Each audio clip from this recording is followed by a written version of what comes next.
인데요. 함께 은혜 나누실 말씀은 데살로니가전서 5장 5절부터 6절 말씀입니다.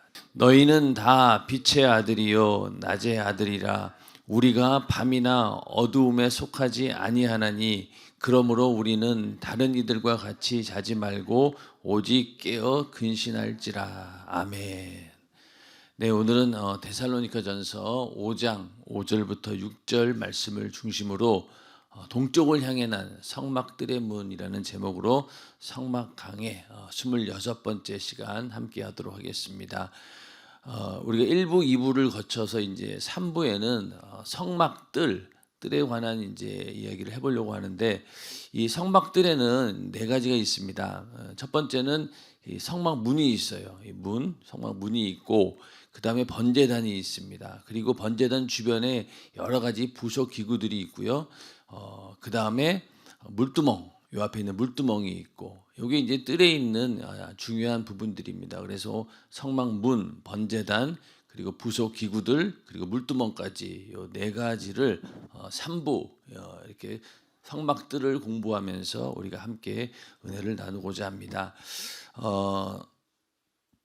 성막들은 먼저 어떻게 만드냐면은 이게 하얀 그 세마포장으로 울타리를 이렇게 뺑 둘러치게 되어 있습니다. 그래서 이 크기가 이 남쪽과 북쪽, 이쪽이 되겠죠. 이쪽이 남쪽이 100규빗, 그리고 이쪽도 100규빗입니다. 그리고 이쪽이 서쪽이죠. 서쪽이 50규빗, 또 동쪽이 50규빗입니다. 그러니까 이쪽이 이게 50m가 되고요. 요거는 25m가 되는 겁니다. 그러니까 50 곱하기 25, 이게 직사각형으로 되어 있고, 높이는 5규빗이니까 2.5m 정도 됩니다. 그래서 약 1250m 제곱, 378평이고요. 또 직사각형의 모양으로 되어 있습니다. 이렇게 이제 울타리를 뺑 둘러치고 이게 이제 성막 요거로 이제 이 안에 생겨지는 게 이제 성막 뜰이 되겠죠. 그래서 울타리 기둥은 총 몇 개냐면 60개인데,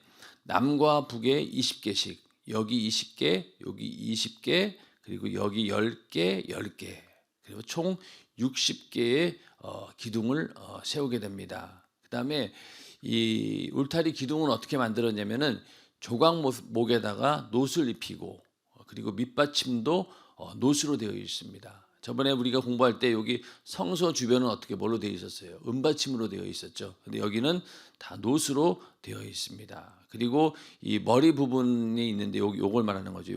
요거는 전부 다 또 은으로 만들고, 또 기둥에다가 이렇게 은고리를 다 부착해 가지고요, 연결할 수 있도록 이렇게 만들어 놓았습니다. 이 부분에 대해서 이제 성경을 한번 그대로 읽어보면요, 출애굽기 27장 9절부터 19절 말씀입니다. 아까 좀 전에 우리가 함께 읽었던 부분들을 잘 생각해 보면서 출애굽기 27장 9절부터 19절을 보면은요, 너는 성막의 뜰을 만들지니 남을 향하여 뜰 남편에 광이 100규빗의 세마포장을 쳐서 그 한편을 당하게 할지니. 남쪽에다가 100규빗의 세마포장을 치라는 겁니다. 그리고 그 기둥이 몇 개라고요? 20이며 그 받침 스물은 또 놋으로 하고, 그 기둥의 갈고리와 가름대는 은으로 할지며. 여기 보면 이제 갈고리가 이렇게 은으로 된 갈고리가 있고요. 또 가름대가 있습니다. 가름대가 있어가지고 이게 나중에 팽팽하게 잡아당길 수 있도록 만드는 부분까지 은으로 만들려고 했습니다. 그 다음에 그 북편은 광이 100규빗의 포장을 치되, 이쪽이죠. 여기가 100규빗이라는 거죠. 100규빗. 그리고 그 기둥이 수물이며 받침 수물은 놋으로 하고, 또 갈고리와 가름대는 은으로 할지며. 또 12절입니다. 뜰의 옆 곧 서편에 광 50규빗의 포장을 치되 그 기둥이 열이요 받침이 열이며. 이쪽입니다. 서편, 여기를 말하는 거죠. 자, 그 다음에 동을 향하여 뜰 동편의 광도 50규빗이 될지며. 여기도 50규빗이라는 겁니다. 자, 여기가 중요해요. 14절. 문 이편을 위하여 포장이 15규빗이며 그 기둥이 셋이요 받침이 셋이요. 자, 여기 이제 동쪽 편을 말하는 겁니다. 문 있는 쪽인데, 자, 문 있는 쪽에 문 2편을 위하여 포장이 15규빗이에요. 총 50규빗이라고 했죠. 그 가운데서 이쪽 부분이 15규빗이 되고, 그 다음에 그렇죠. 문 저편을 위하여도 포장이 15규빗이며 그 기둥이 셋이요, 받침이 셋이며. 그러니까 문 이쪽에 여기도 15규빗, 여기도 15규빗이라는 거예요. 그러면은 50규빗에서 15 빼고 나면 얼마나 되겠어요? 22죠. 그러니까 여기 이쪽에 총 50규빗인데 이 가운데서 여기가 15규빗, 여기가 15규빗이면은 남은 부분이 바로 문이라는 거예요. 그래서 16절에 보면은 뜰 문을 위하여는 청색, 자색, 홍색 실과 가늘게 꼰 배실로 수놓아 짠 20규빗의 장이 있게 할지니. 총 50규빗 가운데서 문이 얼마라고요? 정중앙에 20규빗이 되는 거예요. 굉장히 문치고는 넓은 문입니다. 50규빗에 20규빗이면 굉장히 큰 문이에요. 그리고 그 기둥이 몇 개라고요? 넷이요, 받침이 넷이며. 그래서 지금 우리가 성막 문을 공부하는데 여기 요 부분을 말하는 거예요. 이쪽이 15규빗, 15규빗, 가운데 20규빗이 문인데 이 문은 또 뭘로 만들라고 했어요? 청색, 자색, 홍색, 가늘게 꼰 배실로.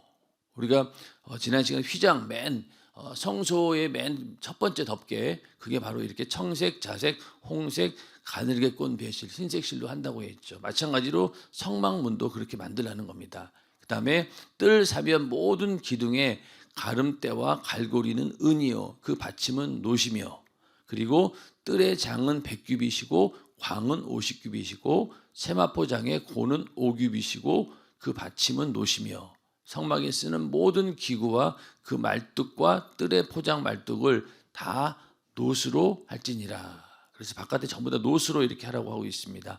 자, 이렇게 해서 이게 이제 성막 뜰 그리고 성막 문에 관한 이야기입니다. 요걸 말씀을 우리가 늘 말씀드리지만 나중에 말씀 딱 펴놓고 보면은 이해가 또 안 돼요. 여러분들이 좀 전에 설명드린 부분하고 잘 매치를 시켜서 요거를 기억을 딱 하고 있어야 됩니다. 자, 이렇게 보면은 100규빗, 50규빗, 높이가 5규빗, 그리고 60개, 20개, 20개씩 해서 10개, 10개.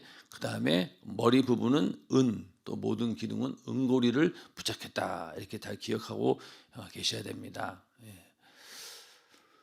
이렇게 울타리를 친 목적은 어디에 있겠습니까? 사람들이 함부로 들어가지 못하도록 이렇게 거룩하게 구별하기 위한 것이죠. 자, 이 성막에 들어가는 목적이 뭐가 있을까요? 거기 들어가는 사람들은 오직 하나님께 제사 드리기 위한 목적 아니고서는 들어갈 이유가 없는 거예요. 함부로 들어가서 뭘 하겠어요. 그렇기 때문에 항상 죄를 내가 발견하고 이 죄의 문제를 해결해야 되겠다라고 하는 그런 사모하는 마음이 있어야 되고, 그러기 위해서 제물을 끌고 문 앞에 가서 절차를 밟아서 이 성막 안으로 들어가야 된다는 겁니다. 마찬가지로 오늘날 우리가 교회에 오는 목적도 어디에 있어야 됩니까? 내 영혼이 살기 위해서. 어디에서? 죄에서 자유함을 얻고 죄사함을 얻어서 내가 죄에서 나오고, 그렇게 해서 내 영혼이 살기 위해서 우리는 교회에 나오는 겁니다. 그런데 만약에 그 목적이, 교회에 나오는 목적이 거기에 있지 않고 다른 것에 있다라고 하면은 항상 모든 일에 문제가 생깁니다.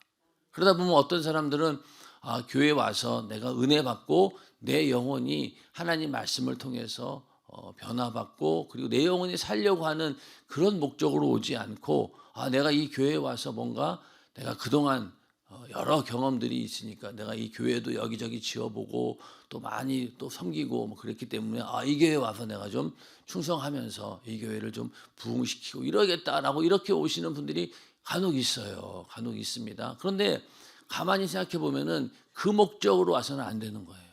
항상 어떤 교회에 오든지 간에 내 영혼이 살려고 교회에 와야 됩니다. 그래서 그 말씀을 듣고 내가 은혜 받아서 내가 죄사함 받고 그 죄사함의 은혜로 내가 내 안에서 참된 자유를 누리고, 그렇게 해서 내 영혼이 막 살아나고 즐거워하고 기뻐하고 그렇게 해서 하나님과 더 가까워지는 그런 일들을 위해서 교회에 와야 되는 것이지, 다른 이유로 오게 된다면 항상 문제가 생기는 거예요. 그렇기 때문에 우리도 내가 과연 이 동탄 연세중학교에 어떤 목적으로 와 있는가, 또 내가 여기 와서 충분히 그런 목적을 이루고 있는가라고 항상 우리는 살펴보아야 됩니다. 또 주변에 있는 성도들 중에서 혹시 그 목적이 다르다라고 하면 우리가 알려주어야 되고, 또 그 사람이 정말 하나님 말씀 듣고 은혜를 받아서 정말로 내가 여기 살기 위해서 내가 와야 되는구나 라는 그런 사모함을 갖출 수 있도록 우리가 잘 인도를 해줘야 된다는 겁니다. 자, 그리고 이 성막들 울타리 높이가 5규빗이니까 2.5m예요. 좀 높은 편이죠. 그렇기 때문에 뭐 안을 이렇게 들여다볼 수도 없어요. 그리고 함부로 넘어가서 들어갈 수도 없고, 그리고 또 뭐 울타리 밑을 파고 들어갈 수 있지 않겠냐 하겠지만은 그 사방에 동서남북으로 이스라엘 각 지파가 진을 치고 있기 때문에 함부로 들어가지는 못합니다. 이미 모든 보안은 철저하게 되어 있다는 얘기죠. 그런데 이제 성막들로 들어가려면은 문이 딱 하나밖에 없어요. 요 문 하나밖에 없습니다. 생각하면은 이 많은 이스라엘 백성들이 왔다 갔다 하려면은 그래도 문이 한 서너 개는 있어야 될 것 같은데 문을 딱 하나만 만든 거예요. 왜 그랬을까요? 이 성막은 예수를 상징한다라고 했기 때문에 오직 예수 외에는 다른 길이 없다. 그러니까 어차피 이 지성소에 들어가는 것이 하나님을 만나는 거잖아요. 하나님을 만날 수 있는 유일한 길은 예수 외에는 없어요. 단 하나의 유일한 문이 바로 예수 그리스도이십니다. 그렇기 때문에 이 성막도 문이 딱 하나밖에 없는 거예요. 문이 여러 개 있다라고 하면은 다른 곳으로 가도 이 지성소 안으로 들어갈 수 있겠구나, 그게 되는 거잖아요. 그렇기 때문에 문은 딱 하나밖에 없습니다. 동쪽에 난 문 하나. 이것은 오직 예수 그리스도를 통해서만이 우리가 구원을 받고 하나님께 나아갈 수 있다라고 하는 사실을 이 성막문 하나로 그대로 보여주고 있는 겁니다. 그래서 우리도 예수 외에는 다른 길이 없어요. 천하 인간의 구원받을 만한 다른 이름을 주신 일이 없다라고 분명히 말씀하셨어요. 근데 오늘날 많은 사람들이 어떻습니까? 여기에도 구원이 있고 저기에도 구원이 있다라고 막 우리를 미혹하지만은 예수 외에는 다른 길이 없는 거예요. 사람들은 그걸 인정하려고 하지 않습니다. 그래서 기독교를 굉장히 독선적이다라고 하는데 그거 외에는 다른 길이 없어요. 그러니까 우리가 예수를 믿는 거죠. 만약에 다른 길이 있다라고 하면은 여러분들은 어떤 길을 택하겠어요? 이렇게 힘들고 어려운 길은 택하지 않을 거예요. 그렇죠? 예배 드리는 것도 이렇게 뭐 기독교는 엄청 많이 드리잖아요. 뭐 주일날 한 번 드리는 것도 세상 사람들이 봤을 때는 굉장히 많다라고 하는데 우리 연세중앙교회처럼 이렇게 매일매일 모이는 교회 같은 데를 왜 오겠어요? 차라리 편한 데를 가지. 그러니까 예수 외에는 다른 길이 없습니다. 그래서 우리는 그 길을 발견한 자고 하나님의 은혜 가운데 또 깨닫게 해주시고 그 길을 갈 수 있도록 인도해 주신 것이 너무나 감사한 일입니다. 그래서 이 성막은 문이 딱 하나 아주 특별하게 마련한 문, 이 문으로만 들어갈 수 있게 만들어 놓으신 겁니다. 자, 그래서 성막들로 들어가는 문의 위치는요, 동쪽 울타리 정중앙, 아까 우리가 성경 통해 봤죠. 50규빗 중에서 20규빗이에요. 10m가 문입니다. 굉장히 문이 큰 거죠. 예. 그리고 기둥이 4개고 또 청색, 자색, 홍색, 고운, 배실, 흰색으로 이렇게 휘장을 만들어 놓았습니다. 근데 여기에 이제 문양은 하나님께서 뭐 특별히 뭘 해라 이렇게 정하지는 않았어요. 근데 그 덮개의 문양은 뭐였습니까? 천사의 모양을 수놓으라고 했죠. 그런데 이 문은 특별히 정하지는 않았습니다. 그리고 그래서 이제 이렇게 딱 구별해 놓으니까 멀리서도 여기가 문이구나라는 것을 분명히 알 수 있도록 이렇게 문에다가 이렇게 사색실로 수를 놓아서 휘장을 쳐놓은 것입니다. 이렇게 왜 성막들 울타리 동쪽에다가 문을 만들라고 하셨을까? 왜 하필 동쪽일까? 자, 여기에 이제 동쪽이에요. 그렇죠? 여기가 서쪽입니다. 여기 남쪽이고 여기 북쪽인데, 자, 일단 이렇게 이 서쪽으로 들어가는 거예요. 들어갈 때. 자, 그러면은 이 서쪽이라고 하는 곳은요, 해가 지는 방향이에요. 그리고 어둠이 있는 방향입니다. 왜? 해가 동에서 떠서 서로 지기 때문에. 그리고 동쪽은 태양이 제일 먼저 뜨는 방향이고 빛의 방향입니다. 그래서 우리가 일로 들어갈 때가 어디로 들어가는 거예요? 동쪽으로 들어가는 거죠. 서쪽을 바라보고 들어가는 겁니다. 그렇죠? 서쪽으로 바라보고, 그래서 서쪽은 밤, 죽음을 상징하는 방향이고 동쪽은 아침, 생명을 상징하는 방향이 되는 거예요. 그러니까 예를 들어서 이제 성막에 들어오는 사람이 입장에서 보면은요, 서쪽을 보고 들어갑니다. 이쪽이 서쪽이니까 서쪽을 보고 들어왔다가 이제 여기서 번제단에서 제사를 지내고 또 물두멍에서 손을 씻고 뭐 여기 지성소까지 이제 제사장들이 이제 피를 가지고 들어갑니다. 속죄함을 받아가지고 나오게 되는 거죠. 그러면 여기 제사 드리는 사람 입장에서는 여기서 하나님과의 만남이 이루어지게 되고 죄를 용서함 받고 나올 때는 어디로 나와요? 일로 나오는 거죠. 그래서 성막은 서쪽을 보고 들어갔다가 동쪽을 쳐다보면서 나오도록 설계되어 있다. 그러니까 서쪽을 보고 들어갔다가 나올 때는 동쪽을 보고 나온다는 거예요. 이 얘기는 결국 뭐냐? 죄로 말미암은 절망과 죽음을 가지고 성막에 들어갔는데 그 죄를 해결받고 생명과 희망을 가지고 동쪽으로 나온다는 거예요. 자, 처음에 들어갈 때는 좌절과 절망과 죽음, 나의 죄로 인해서 내가 죽게 되었구나 라는 그러한 이제 절망 가운데서 이제 성막 안으로 들어갔습니다. 들어갔더니 여기서 이제 문제가 해결이 된 거예요. 그러고 나서 이제 나올 때는 즐거운 마음으로, 감사하는 마음으로 이 문을 나오게 되죠. 그래서 항상 보면은 절망과 죽음을 가지고 성막에 들어갔다가 죄를 해결받고 생명과 희망을 가지고 나온다는 거예요. 자, 오늘날 우리도 마찬가지죠. 여러분들 교회에 와서 예배드리고 말씀 듣고 기도하고 그랬더니만 내 안에 있는 문제가 해결이 되었어요. 죄사함 받았습니다. 그 확신을 가지고 교회 문을 나갈 때는 어때요? 즐거운 마음으로, 기쁜 마음으로 나가죠. 그리고 또 질병으로 고통당하고 있었는데 기도 중에 예수의 이름으로 떠나가라 막 했더니만은 그랬더니 거기 갑자기 질병이 확 떠나가게 되고 그래서 아주 가뿐한 마음으로 교회 문 밖을 나설 때가 있지 않습니까? 그런 것처럼 오늘날 교회도 예수의 생명이 있고 살아계신 하나님의 역사가 있다라고 하면은 반드시 많은 사람들이 서쪽으로 들어왔다가 동쪽으로 나가는 거예요. 절망과 좌절과 죽음을 가지고 들어왔다가 나갈 때는 희망과 생명을 가지고 나간다는 거예요. 그러한 역사가 우리 안에 있기를 주님의 이름으로 축원합니다. 교회에 와서 항상 우리는 문제가 해결되어야 되고 또 질병이 치료되어야 되고 또 모든 저주가 떠나가는 역사가 있어야 된다는 겁니다. 그래야지 그 교회가 원래 기능을 발휘하고 있는 것처럼 이 성막도 그랬다는 거예요. 이 성막을 기준으로 해서 우리가 신앙생활을 할 때 우리도 항상 교회 문을 들어올 때 걱정을 하죠. 우리는 이 정말 이 기도의 제목이 응답될까? 걱정 근심이 가득하고 들어왔는데 말씀 듣고 기도하고 그러다 보니까 해결이 돼버린 거예요. 감사하는 마음으로 돌아가고 또 문제가 있으면 또 이렇게 들어오고 이렇게 해서 항상 교회 안에서 그런 생명이 넘칠 때 우리는 언제든지 올 때마다 은혜를 받는다라고 하는 거죠. 은혜 받는다는 게 뭐예요? 그렇게 모든 영육 간의 문제가 해결되는 것이 바로 은혜 받는 것입니다. 성막도 그렇게 설계가 되어 있다. 그래서 하나님은 빛이다. 빛은 하나님의 생명을 의미합니다. 말라기서 4장 2절 말씀 한번 같이 읽어보겠습니다. 시작. 내 이름을 경외하는 너희에게는 공의로운 해가 떠올라서 치료하는 광선을 비추리니 너희가 나가서 외양간에서 나온 송아지같이 뛰리라. 아멘. 그러니까 하나님은 그 공의로운 해처럼 떠올라서 치료하는 광선을 비추신다는 거예요. 그래서 빛이 들어오면 어떻습니까? 어둠이 물러나죠.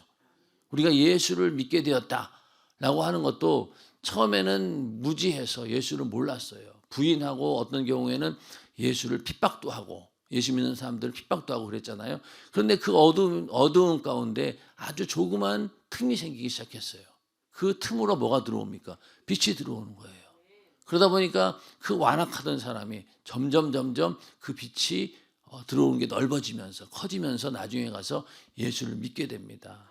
그리고 또 질병도 마찬가지죠. 질병도 처음에는 절망 가운데 기도했는데 내가 말씀 듣고 은혜를 받다 보니까 하나님께서 치료해 주실 것 같다라고 하는 그런 믿음이 딱 오는 순간 그때부터 하나님이 역사하셔서 질병도 떠나가게 되고 문제도 떠나가게 됩니다. 그래서 이게 바로 하나님께서 치료하는 광선을 우리 영혼에 비추신다는 거예요. 육신에도 비추시고. 그러니까 질병에서 또 우리의 영혼의 문제 가운데서도 자유함을 얻게 되는 것이죠. 그래서 하나님은 공의로운 해요. 치료하는 광선을 비추는 분이시다. 그래서 우리 동쪽에서 해가 뜬다라고 하는 것은, 우리가 해가 뜨는 방향으로 온다라고 하는 것은 뭡니까? 바로 이렇게 하나님의 치료하는 광선, 하나님의 그 생명으로 나온다는 거예요. 그러니까 문제를 가지고 들어갔다 나올 때는 바로 이 하나님의 빛을 보고 나온다는 것이죠. 그리고 또 예수 그리스도는 어둠과 죽음의 그늘에 앉아 있는 자에게 빛을 비추는 돋는 해다 이렇게 말씀하셨고, 또 비추는 참빛이다 이렇게 말씀하셨죠. 그래서 예수 그리스도를 따르는 자는 어둠에 다니지 아니하고 생명의 빛을 얻으리라 이렇게 말씀하셨습니다. 그래서 우리는 이 생명의 빛의 방향으로 우리는 가야 되는 거예요. 그쪽 편으로 움직여야 된다는 겁니다. 그런데 이 세상에서는요, 나름대로 세상에도 비추는 빛들이 많아요. 아, 이게 빛이야, 이게 진리야, 여기에 길이 있어라고 윤리나 도덕이 빛을 발하기도 합니다. 야, 윤리나 도덕 이것이 중요해. 너 윤리나 도덕적으로 착하게 살아야지 너희가 구원받을 수 있는 거지. 이러면서 윤리나 도덕, 또 박애주의, 기독교도 하나의 박애주의로 만들어서 어떤 희생과 사랑을 실천한 그 정도로 빛을 희미하게 비추는 거예요. 원래의 빛은 영원한 지옥에서 우리를 건져내는 그런 능력 있는 그런 빛이었는데, 그 빛을 다 차단시켜 가지고 겨우 윤리나 도덕, 박애주의, 더 나아가서 교리라는 것은 어떤 면에서는 하나님 말씀을 가지고 시작한 건데, 그 교리라고 하는 틀에 갇혀지다 보니까 어떻게 돼요? 이 빛이 제 빛을 발휘하지 못하는 거예요. 이런 것들이 전부 다 이 원래 참빛을 다 가리운다는 거예요.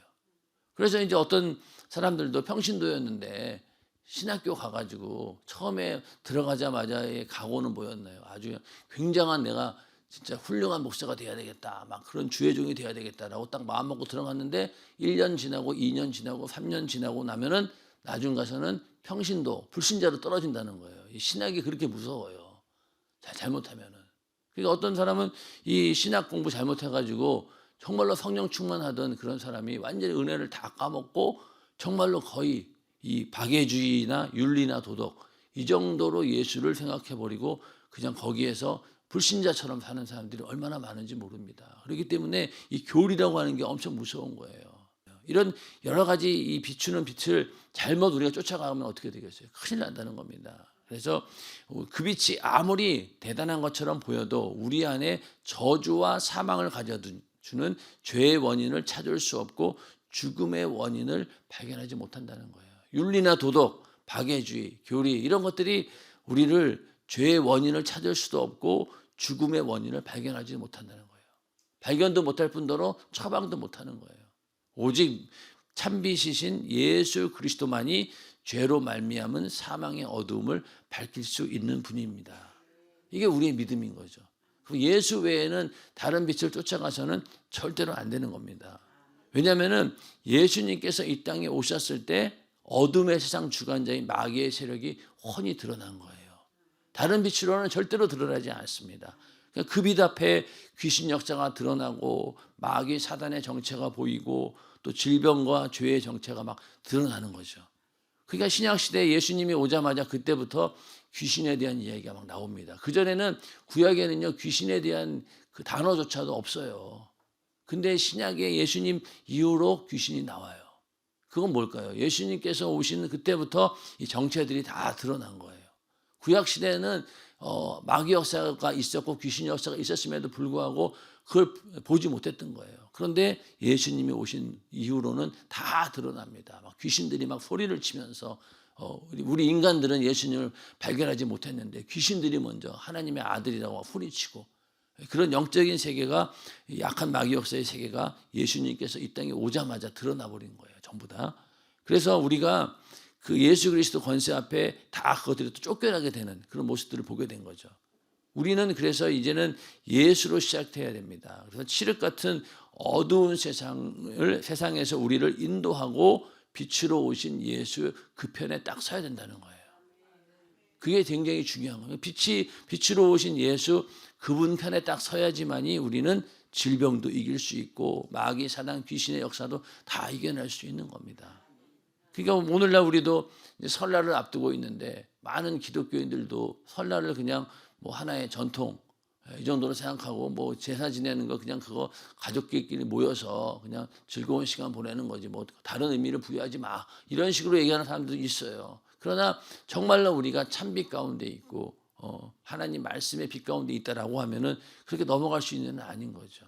왜 성경 말씀에 분명히 이방인에게 제사하는 것은 귀신에게 하는 것이다라고 써 있기 때문에 그렇기 때문에 우리는 그 말씀을 철저하게 지키는 겁니다. 막 가정에 분란이 생기고 별의별 일을 다 당해도 단호하게 그 부분에 대해서 절대로 우리가 물러서지 못하는 이유는 그것이 참빛이기 때문에 결국은 내가 그렇게 해서 우상 숭배를 이겨내면 어떻습니까? 그 가정이 구원을 받습니다. 안 그러면 항상 그 어두움이 그만큼만 지배하고 있다는 거예요. 우리가 예수님의 빛이 딱 들어오게 되면은 아예 송두리째 그냥 싹 다 드러내 버린다는 거죠. 그래서 우리 안에 이 참빛 대신 예수가 있고 우리는 항상 그 예수의 편에 서 있기를 주님의 이름으로 축원합니다. 그래서 동쪽을 향한 사람은 언제나 깨어 있는 사람이다. 그래서 아까도 우리가 서쪽으로 들어갔다가 어디로 나오는 거예요? 동쪽으로 나온다고 했죠. 그래서 동쪽을 향한 사람은 언제나 깨어 있는 사람이고 동쪽을 향한 믿음은 일하는 믿음이다. 빛 가운데 있는 자들이라는 거죠. 우리는 평생 태양이 뜨고 빛이 오는 동쪽처럼 주님을 향한 신앙생활을 하리라고 결심해야 합니다. 항상 그 빛 가운데 있는 거죠. 뒤에도 나오겠지만 해바라기의 이야기가 나옵니다. 해바라기는 항상 해를 쫓아가잖아요. 마찬가지로 우리도 참 빛이고 우리를 비추는 치료의 광선을 비추는 하나님의 그 빛을 향해서 항상 우리는 목을 이렇게 빼고 있어야 된다는 거죠. 그 움직이는 대로 움직여야 된다는 겁니다. 그래서 오늘 우리가 본문 말씀을 읽었던 말씀 다시 한번 읽어보겠습니다. 시작. 너희는 다 빛의 아들이요 낮의 아들이라 우리가 밤이나 어두움에 속하지 아니하나니 그러므로 우리는 다른 이들과 같이 자지 말고 오직 깨어 근신할지라. 아멘. 우리는 빛의 아들이고 또 낮의 아들이라는 겁니다. 밤이나 어두움에 속하지 않는다는 거예요. 악한 마귀 역사에게 이제는 속하지 않고 나와서 하나님의 자녀로서 빛의 아들, 낮의 아들이라는 겁니다. 그러니까 어두움 가운데 있어서는 안 되는 거죠. 어두움 가운데 있다는 것은 여전히 잠자고 있다는 겁니다. 영혼이 깨어나지 못하고 잠들어 있다는 거죠. 그러나 우리는 그런 자들이 아니라 깨어 근신하는 자들이다. 이렇게 새벽에 나와서 예배드리고 기도하는 것도 우리가 깨어있기 때문에 내 영혼이 깨어있기 때문에 내 영혼이 내 육신을 지배하고 나오는 거죠.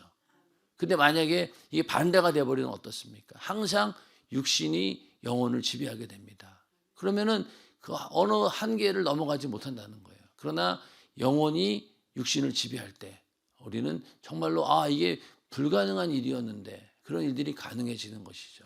자, 여러분들 이렇게 2024년도 되면서 새벽 예배에 한 번도 안 빠지고 나온 적이 저는 없었던 것 같아요. 여러분들도 마음은 있었지만은 못 나온 경우가 얼마나 많았습니까? 그런데 또 이렇게 또 자리가 마련되다 보니까 나오게 되고 또 여기서 찬양하시는 분들은 또 어쩔 수 없이 찬양하느라고 나오고 하나님께서 만들어주신 이 기회가 우리의 영혼을 살리는다라고 하는 것이 참 감사한 것 같아요. 그래서 더 많은 분들이 새벽을 깨우고 나와서 함께 기도해서 내 영혼이 막 육신을 지배해서 알뜰하게 우리 육신을 사용하는 그런 신령한 삶이 되시기를 주님의 이름으로 축원합니다. 이 시간 기도하겠습니다.